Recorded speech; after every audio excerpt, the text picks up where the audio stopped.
ज्ञानेश कुमार ने रामगढ़ के रजरप्पा में चुनाव वॉलंटियर्स के साथ किया संवाद। चुनाव की निष्पक्षता पर दिया बल, कहा ईवीएम पूरी तरह टैंपर प्रूफ। प्रदेश भाजपा अध्यक्ष बाबूलाल मरांडी ने राज्य सरकार की कार्यशैली पर साधा निशाना। शिक्षा व्यवस्था को गर्त में धकेलने का आरोप, परीक्षा कैलेंडर को बताया खानापूर्ति। राज्यपाल ने बाबा मंदिर में की पूजा अर्चना। देवघर के तीर्थनगर में 108 फीट ऊंची हनुमान प्रतिमा के निर्माण का किया शिलान्यास। राज्य भर में हनुमान जन्मोत्सव को लेकर वातावरण भक्तिमय। पोषण पखवाड़ा को लेकर राज्य में विविध कार्यक्रमों का हो रहा आयोजन। पूर्वी सिंहभूम में जागरूकता रथ रवाना। स्वस्थ, सुखी और संपोषित झारखंड का संकल्प।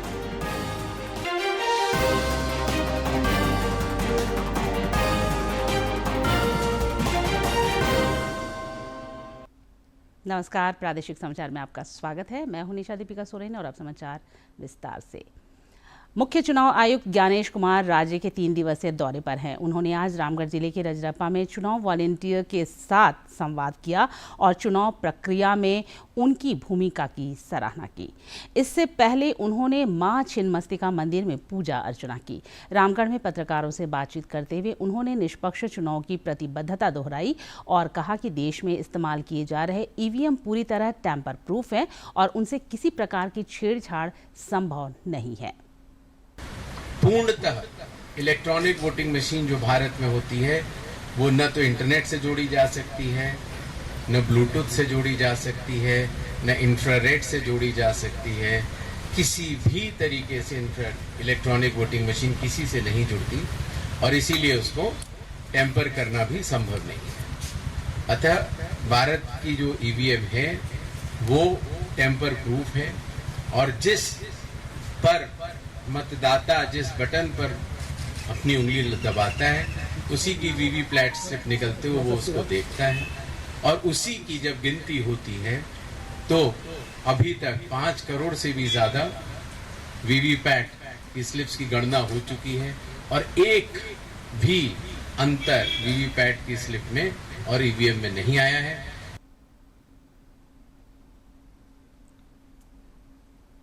मुख्यमंत्री हेमंत सोरेन राज्य के विकास को लेकर गंभीर प्रयास कर रहे हैं। इस सिलसिले में निवेशकों को आमंत्रित करने के लिए उनका स्वीडन और स्पेन दौरा भी प्रस्तावित है। विदेश दौरे से पहले मुख्यमंत्री रांची में विभागों के कामकाज की उच्च स्तरीय समीक्षा भी करने वाले हैं। इस सिलसिले में 17 अप्रैल को एक उच्च स्तरीय बैठक बुलाई गई है। मुख्यमंत्री सचिवालय ने सभी विभागों से कार्य योजना के संबंध में जानकारी मांगी है। 16 अप्रैल तक विभागों को इस संबंध में रिपोर्ट भेजने को कहा गया है।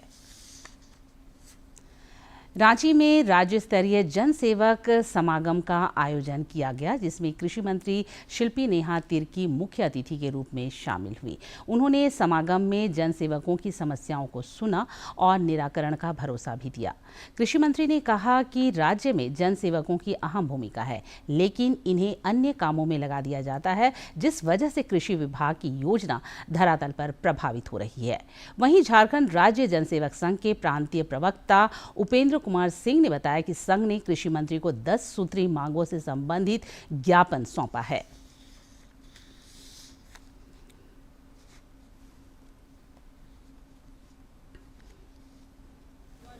बाद में ग्रामीण विकास पंचायती राज में कर दिया गया। अब इनको कृषि को छोड़ के बाकी अन्य कामों में लगाया जाता है। तो वैसे में क्या हो रहा है, जो हमारे योजना है, हमारे विभाग की योजना है, वो धरातल में प्रभावित हो रही है। किसी भी विभाग के किसी भी कर्मचारी का नाम आप सुनेंगे तो सीधे आपको पता चल जाएगा किस विभाग से है, किस काम के लिए। हमारे नाम से जनसेवक या बीएलडब्ल्यू के नाम से आपको पता ही नहीं चलेगा कि हम एग्रीकल्चर के बिन के लोग। ये समस्या जो है हम लोग माननीय मंत्री महोदया के सामने जो है लेके गए थे। पेयजल और स्वच्छता मंत्री योगेंद्र प्रसाद ने राज्य के विकास को नया आयाम देने की प्रतिबद्धता दोहराई है। उन्होंने गोमिया प्रखंड अंतर्गत विद्युत शक्ति उपकेंद्र साड़म में 10 MVA क्षमता वाले नए ट्रांसफार्मर का उद्घाटन किया। इस दौरान श्री प्रसाद ने भरोसा जताया कि नया ट्रांसफार्मर शुरू होने से क्षेत्र की बिजली आपूर्ति में काफी सुधार आएगा और कम वोल्टेज की समस्या दूर होगी। उन्होंने कहा कि राज्य सरकार जन कल्याण की प्रतिबद्धता के साथ निरंतर काम कर रही है। भारत सरकार के खाद्य सार्वजनिक वितरण विभाग के संयुक्त सचिव रविशंकर ने कल खूंटी का दौरा किया। इस क्रम में उन्होंने कर्रा में गोदाम और स्मार्ट पीडीएस दुकानों का निरीक्षण किया। साथ ही लाभुकों से संवाद कर समस्याओं के त्वरित समाधान पर जोर दिया। प्रदेश भाजपा अध्यक्ष बाबूलाल मरांडी ने राज्य सरकार की कार्यशैली पर सवाल उठाया है। एक सोशल मीडिया पोस्ट में तीखा हमला बोलते हुए उन्होंने कहा कि झारखंड की पूरी शिक्षा व्यवस्था को भाड़े पर लगा दिया गया है। स्थायी शिक्षकों के हजारों रिक्त पदों को खत्म कर अब किराए के शिक्षकों से काम चलाया जा रहा है। उन्होंने कहा कि शिक्षा व्यवस्था को गर्त में धकेलने और छात्रों के भविष्य के साथ सरकार मजाक करने का पाप कर रही है। श्री मरांडी ने राज्य में नियुक्ति प्रक्रिया से संबंधित परीक्षा कैलेंडर को खाना पूर्ति बताया है। भाजपा द्वारा इस बार अंबेडकर जयंती को बड़े पैमाने पर मनाने की तैयारी है। इस सिलसिले में बैठकों का दौर जारी है। रांची में इस सिलसिले में बैठक आयोजित की गई, जिसमें कल से शुरू होने वाले अंबेडकर सम्मान अभियान को लेकर चर्चा हुई। इस बैठक में पूर्व मंत्री सीपी सिंह, संगठन महामंत्री कर्मवीर सिंह समेत अन्य नेता मौजूद थे। अभियान को सफलतापूर्वक संपन्न कराने के लिए नेताओं और कार्यकर्ताओं को विस्तृत जानकारी दी गई। इस जिला स्तरीय कार्यशाला में बड़ी संख्या में पार्टी कार्यकर्ता शामिल हुए। रांची प्रेस क्लब में आज युवा कांग्रेस की कार्यकारिणी समिति की बैठक हुई, जिसमें लोकसभा और विधानसभा चुनाव की समीक्षा हुई। बैठक में 14 अप्रैल अंबेडकर जयंती के दिन मानव श्रृंखला बनाने का निर्णय लिया गया। बैठक में पार्टी के प्रदेश अध्यक्ष केशव महतो कमलेश और बाल संरक्षण आयोग के सदस्य उज्जवल तिवारी समेत युवा कांग्रेस के कई पदाधिकारी शामिल हुए। इस दौरान राज्य सरकार की योजनाओं के संबंध में जागरूकता बढ़ाने पर भी जोर दिया गया। आप संघर्ष कीजिए, आपका नेतृत्व का विकास होगा। इन्हीं बातों के साथ इस सर आंखों पर चढ़ाना होगा। ये जो कांग्रेस का कार्यक्रम है, समर्पण, संकल्प और संघर्ष, सर आंखों पर चढ़ाना होगा, सर आंखों पर चढ़ाना होगा। मैंने इन लोगों को वहां का जो संदेश था बताया, और उसके बाद हमारे संविधान के जो निर्माता हैं, शिल्पकार हैं, रचयिता डॉक्टर भीमराव की जयंती है 14 अप्रैल को। 1891 में उनका जन्म हुआ था। तो आज बेलांगी के सेशन में इस तरह से बापू, भीम और अम्बेडकर और संविधान की बात कही गई थी, उनसे भी इन लोगों को अवगत कराएगा। गोड्डा सांसद निशिकांत दुबे अपने संसदीय क्षेत्र के विकास के लिए सतत प्रयत्नशील हैं। उन्होंने बाबा मंदिर में पूजा अर्चना के बाद मीडिया से बातचीत में कहा कि बाबा नगरी को इंटरस्टेट बस टर्मिनल की सौगात मिली है। यहां से जल्द ही प्रयागराज के लिए सीधी बस सेवा शुरू की जाएगी, जिससे श्रद्धालुओं और यात्रियों को काफ़ी सहूलियत होगी। श्री दुबे ने जोर देकर कहा कि प्रधानमंत्री नरेंद्र मोदी के कुशल नेतृत्व में देश और राज्य के सभी क्षेत्रों का समग्र विकास हो रहा है।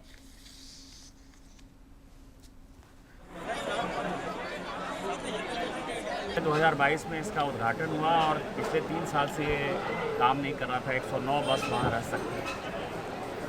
शहर बड़ा हो गया है। शहर में आपको पता है कि एक बड़ा सिंघानिया का मर्डर केस जो है इसी बस स्टैंड के कारण हुआ था। यहाँ छीन-छोड़ की घटनाएं बहुत हो रही थी। हमारी बच्चियाँ जो है वो सुरक्षित नहीं रह पा रही थी। इसलिए बाहर के आने वाले जाने वाले लोगों के लिए जो है सिक्योरिटी एक बड़ा प्रॉब्लम है। इस कारण से इस बस स्टैंड का शिफ्ट होना सबसे ज़्यादा जरूरी था। कुछ बसें वहाँ से चल रही थी, लेकिन कुछ जो लोग जिनके वेस्टेड इंटरेस्ट है, उनसे भी मेरा आग्रह होगा कि अब आप इन चीज़ों को छोड़िए और बस चालू करिए। जमशेदपुर पूर्वी की विधायक पूर्णिमा साहू ने आज नाली और सड़क समेत विभिन्न विकास योजनाओं का उद्घाटन किया। इस मौके पर उन्होंने विधानसभा क्षेत्र में विकास को गति देने का संकल्प दोहराया।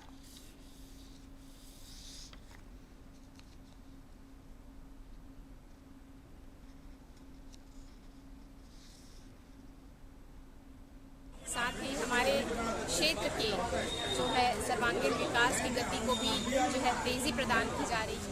आज बिरसा नगर जोन नंबर 6 में बिरसा नगर मंडल क्षेत्र के अंतर्गत जितने भी हमारी योजनाएं 16 योजनाएं जो है अनेक और अलग अलग क्षेत्रों में करेंगे हम। सर्वहितैषी नए वक्फ कानून की जहां हर ओर प्रशंसा हो रही है, वहीं इस मुद्दे पर पड़ोसी राज्य पश्चिम बंगाल में विरोध प्रदर्शन हो रहा है, जिसे लेकर पाकुड़ में पुलिस प्रशासन हाई अलर्ट पर है। जिले में पश्चिम बंगाल से सटी सीमा पर चौकसी बढ़ा दी गई है और अतिरिक्त जवानों की तैनाती की गई है। कल देर रात तक उपायुक्त मनीष कुमार और पुलिस अधीक्षक प्रभात कुमार ने सीमावर्ती इलाकों का भ्रमण किया तथा जरूरी निर्देश दिए।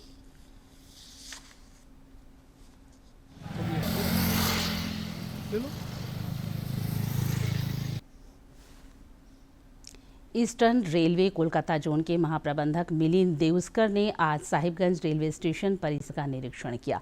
इस क्रम में उन्होंने रेल डिवीजन के अधिकारियों से रेल संबंधी विकास कार्यों की जानकारी प्राप्त की। महाप्रबंधक ने स्टेशन पर ETS वैन का भी उद्घाटन किया तथा वैन में लगे विभिन्न उपकरणों का जायजा लिया। ATS वैन से साहिबगंज रेलखंड पर ट्रेनों के चलने के लिए किए गए विद्युतीकरण उपकरणों की जांच पड़ताल कर इसे दुरुस्त किया जा सकेगा। महाप्रबंधक DMU मेंटेनेंस शेड भी पहुंचे और मेंटेनेंस के लिए वहां लगे विभिन्न उपकरणों की बारीकी से जांच पड़ताल की।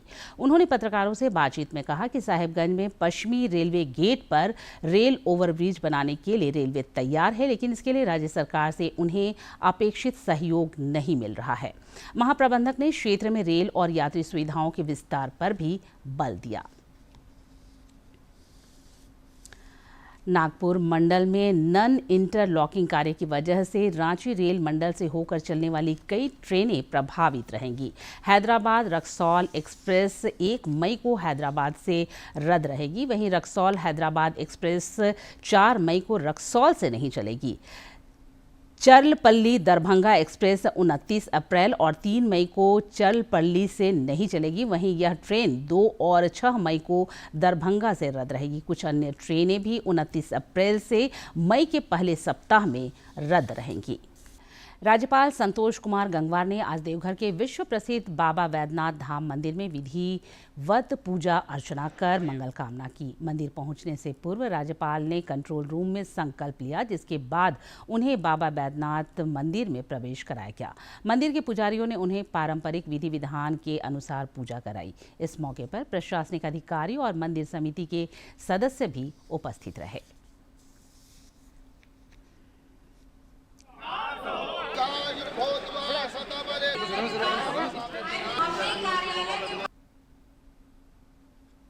राज्यपाल संतोष कुमार गंगवार ने आज देवघर के तीर्थ नगर में 108 फीट ऊंची हनुमान प्रतिमा के निर्माण स्थल का शिलान्यास किया। भूमि पूजन के उपरांत राज्यपाल ने पारंपरिक रूप से फावड़ा चलाकर शिलान्यास कार्यक्रम की शुरुआत की। इस भव्य आयोजन में राष्ट्रीय स्वयंसेवक संघ के सर कार्यवाहक दत्तात्रेय होसबोले, गुड्डा के सांसद निशिकांत दुबे और पूर्व मुख्यमंत्री बाबूलाल मरांडी सहित सैकड़ों लोग उपस्थित रहे। शिलान्यास के बाद राज्यपाल ने कार्यक्रम के आयोजकों और श्री मंगल धाम के सदस्यों को सम्मानित भी किया।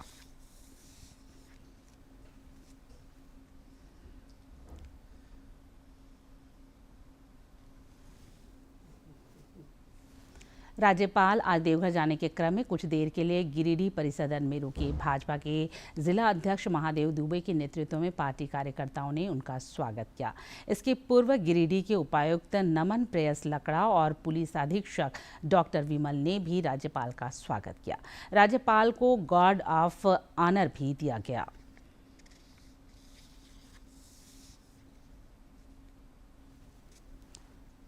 भगवान श्री राम के भक्त हनुमान की जन्मस्थली गुमला स्थित आंजन धाम में हनुमान जयंती के अवसर पर भक्ति का माहौल रहा। सुबह से ही मंदिर परिसर में पूजा अर्चना के लिए भक्तों की भीड़ उमड़ी। देखिए ये रिपोर्ट। गुमला के आंजन धाम को श्री राम भक्त हनुमान की जन्मस्थली मानी जाती है। हनुमान जयंती के अवसर पर भव्य कार्यक्रम का आयोजन किया गया। सुबह से ही भक्तों की भीड़ मंदिर परिसर में उमड़ पड़ी। साथ ही पारंपरिक तरीके से भव्य कलश यात्रा निकाली गई। आंजन धाम आकर बहुत अच्छा लगा। यहाँ का माहौल देखकर सब एकदम उत्साह मना रहे हैं। लग रहा है ये बजरंगबली का जन्म यही हम लोग मना रहे हैं। हनुमान भक्त द्वारिकानाथ मिश्र ने बताया कि आंजन धाम स्थित गुफा में माता अंजनी ने पुत्र हनुमान को जन्म दिया था। इस गांव में 365 तालाब थे और सभी तालाबों के किनारे महुआ के पेड़ और शिवलिंग स्थापित थे। अंजन धाम में पर्वत की गुफा में पवन पुत्र हनुमान जी का जन्म हुआ था। ऐसी मान्यता है कि पंपापुर सरोवर से स्नान करके माता यहाँ आई थी और उन्होंने हनुमान जी को यहाँ जन्म दिया था। इस अवसर पर हनुमान जन्मस्थली ट्रस्ट की ओर से भव्य भंडारे का आयोजन किया गया, जहां भक्तों ने प्रसाद ग्रहण किया। ट्रस्टी अनिल कुमार पांडे ने बताया कि हनुमान जयंती को भव्य तरीके से मनाया जाता है। इसी अवसर पर कई सालों से भंडारे का आयोजन किया जा रहा है। ये जो हनुमान जी की जन्मस्थली मानी जाती है, यहाँ पर प्रतिवर्ष की तरह इस वर्ष भी भंडारा का आयोजन किया गया है और आने वाले समय में इस जगह पे हम लोग एक बहुत बड़ा कॉरिडोर बनाने के मूड में हैं। गुमला के आंजन धाम का धार्मिक स्थल के रूप में अलग महत्व है। यहाँ वर्ष भर पूजा अर्चना और दर्शन के लिए श्रद्धालुओं का आना जाना लगा रहता है। डीडी न्यूज के लिए गुमला से बलदेव शर्मा की रिपोर्ट। रांची में प्रभु श्री राम की छठी और भक्त हनुमान की जयंती भव्य तरीके से मनाई गई।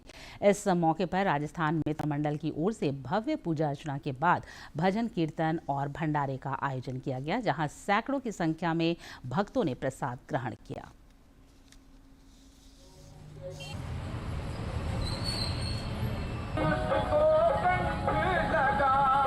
आज के दिन हम लोग प्रत्येक वर्ष हम लोग यहाँ पर भंडारे का आयोजन करते हैं, जिसमें श्रद्धालु आते हैं, भगवान की पूजा करते हैं और संस्था के द्वारा हम लोग लोगों को प्रसाद वितरित करते हैं यहाँ पर, और पूरा समाज इसमें आमंत्रित होता है इस कार्यक्रम में। और आज हम लोगों का दिन भर का यहाँ प्रोग्राम है। अभी आप देख रहे हैं जैसे पंडित जी यहाँ पूजा करा रहे हैं, हवन हो रहा है। हवन के तत्पश्चात भगवान को हम लोग भोग लगाएंगे और भोग लगा के भंडारा चलेगा और भंडारा सुचारू रूप से चलेगा। और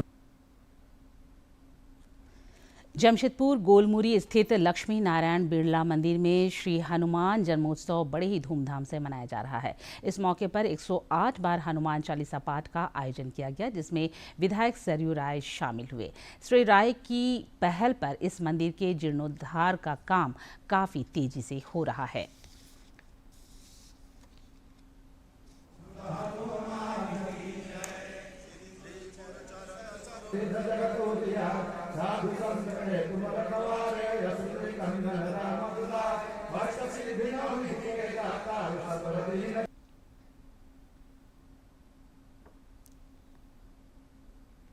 मसीही समुदाय के लोग कल खजूर पर पाम संडे मनाएंगे। खजूर की डालियों के साथ इस दौरान विश्वासी शोभा यात्रा में शामिल होंगे, साथ ही विशेष आराधना भी होगी। राज्य भर में पाम संडे को लेकर तैयारियों को अंतिम रूप दिया जा रहा है। गौरतलब है कि प्रभु यीशु मसीह के जेरूसलीम में प्रवेश की स्मृति में पाम संडे मनाया जाता है। शुक्रवार को गुड फ्राइडे मनाया जाएगा। देश के बच्चों को पोषाहार उपलब्ध कराने के उद्देश्य से केंद्र सरकार की ओर से राष्ट्रीय पोषण मिशन चलाया जा रहा है। पूर्वी सिंहभूम जिले के उप विकास आयुक्त अनिकेत सचान ने पोषण पखवाड़ा के तहत जागरूकता रथ को हरी झंडी दिखाकर रवाना किया। पूर्वी सिंहभूम जिला के समाहरणालय परिसर में पोषण जागरूकता रथ को उप विकास आयुक्त अनिकेत सचान और धालभूम की अनुमंडल पदाधिकारी शताब्दी मजूमदार ने हरी झंडी दिखाकर रवाना किया। उप विकास आयुक्त ने कहा कि 8 अप्रैल से 22 अप्रैल तक आयोजित पोषण पखवाड़ा के तहत सभी प्रखंडों के लोगों को पोषण के प्रति जागरूक किया जाएगा। ये पोषण पखवाड़े के आयोजन की शुरुआत की गई है। 8 से लेकर 22 तारीख तक इसे मनाया जाएगा। हर एक ब्लॉक में जो हम लोगों ने आज रथ रवाना किया है, जो कि जागरूकता फैला रहा है पोषण को लेके और कुपोषण के कुछ कुप्रभावों के बारे में, वो हर एक ब्लॉक में एक दिन घूमेगा और वहाँ पे लोगों को जागरूक करेगा। अनुमंडल पदाधिकारी शताब्दी मजूमदार ने बताया कि छोटे बच्चों को कब से पोषण आहार दिया जाए, किस तरह का आहार दिया जाए और शिशुओं को 6 माह से अनाज दिया जाता है, इस संबंध में लोगों को पोषण पखवाड़ा के दौरान जानकारी दी जाएगी। अवेयरनेस फैलाया जाएगा कि कितना इम्पोर्टेंट है अच्छा न्यूट्रिशियस फूड खाना और छोटे बच्चे को सही समय पर जो है भोजन का स्टार्ट करवाना। 6 महीने तक ब्रेस्ट फीड तक रखना और उसके बाद सही समय पर 6 महीने के बाद खाना शुरू करवाना, ये सब के बारे में उसके अलावा हेल्दी न्यूट्रिशियस फूड खाने का जो अच्छा वो है इन्फ्लुएंस है, उसके बारे में जागरूकता फैलाया जाए। आंगनबाड़ी केंद्र और स्वास्थ्य सेवा से जुड़ी कर्मचारियों ने स्कूटी से रैली निकालकर लोगों को पोषण के प्रति जागरूक किया। आंगनबाड़ी सेविका बिंदु रानी ने बताया कि नवजात शिशुओं को किस तरह के पोषाहार दिए जाएं, इस संबंध में वे लोगों को जानकारी देंगी। जागरूक कर रहे हैं कि किस तरह पोषण से समृद्ध हम लोग को खाना खाना चाहिए।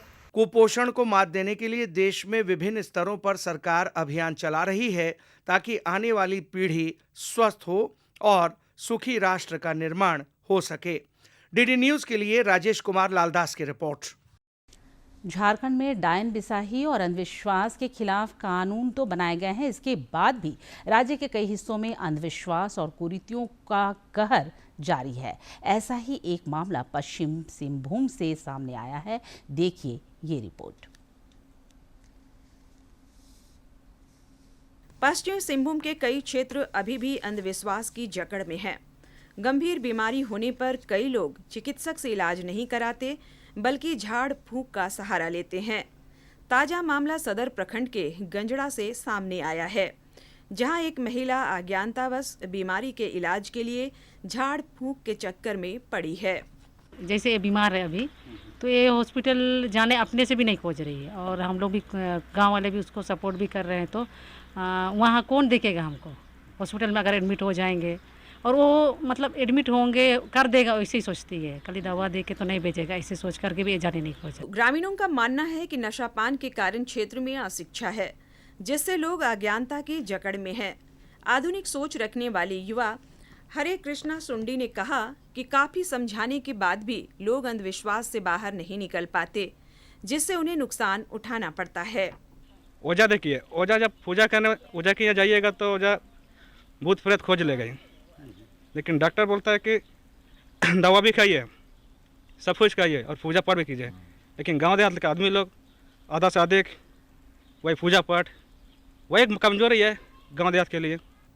इधर सदर अस्पताल चाईबासा के उपाधीक्षक डॉक्टर शिवचरण हांसदा ने कहा कि सुदूरवर्ती गांवों में स्वास्थ्य शिविर लगाए जाते हैं ताकि लोग अंधविश्वास को छोड़ चिकित्सकों से इलाज करा सके। सभी का हम लोग काउंसलिंग के माध्यम से उनको इलाज का सुविधा देने का प्रयास कर रहे हैं। अभी हाल फिलहाल में हमारा 100 डेज का कैंपेन चला था ट्यूबरकुलोसिस को जड़ से ख़त्म करने को लेकर के। तो इसमें जिले में हमने जो हमको टारगेट दिया गया था उसको हम 100% से भी ज़्यादा हमने उपलब्धि पाया है। तो इस तरह से हम जब पेशेंट्स को जांच के लिए हम अस्पताल की ओर लाते हैं, प्लस जांच में अगर उनको ट्यूबरकुलोसिस हो या अन्य कोई बीमारी हो, अगर हम उसको जांच के क्रम में पॉजिटिव पाते हैं तो उनको ये समझ आती है कि हाँ सही में मुझे बीमारी है और इसके लिए हमें इलाज कराना चाहिए। अंधविश्वास की जकड़न सामाजिक कुरीतियों का आधार है, जिससे बाहर निकलने के लिए शिक्षा का प्रचार प्रसार और जन जागरूकता जरूरी है, ताकि लोग अपना भला समझ सकें और समाज का भला कर सकें। डीडी न्यूज के लिए चाईबासा से दिलीप बनर्जी की रिपोर्ट। और अब कुछ खबर राज्य के विभिन्न जिलों से फटाफट अंदाज में।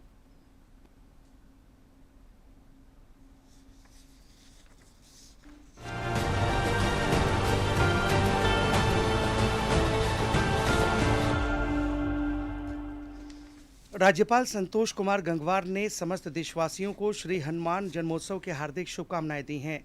उन्होंने सोशल मीडिया पोस्ट में लिखा, बजरंगबली आप सभी को शक्ति, साहस, स्वास्थ्य और समृद्धि प्रदान करें। मुख्यमंत्री हेमंत सोरेन ने भी हनुमान जयंती के शुभ अवसर पर सभी को हार्दिक बधाई, शुभकामनाएं और जोहार कहा है।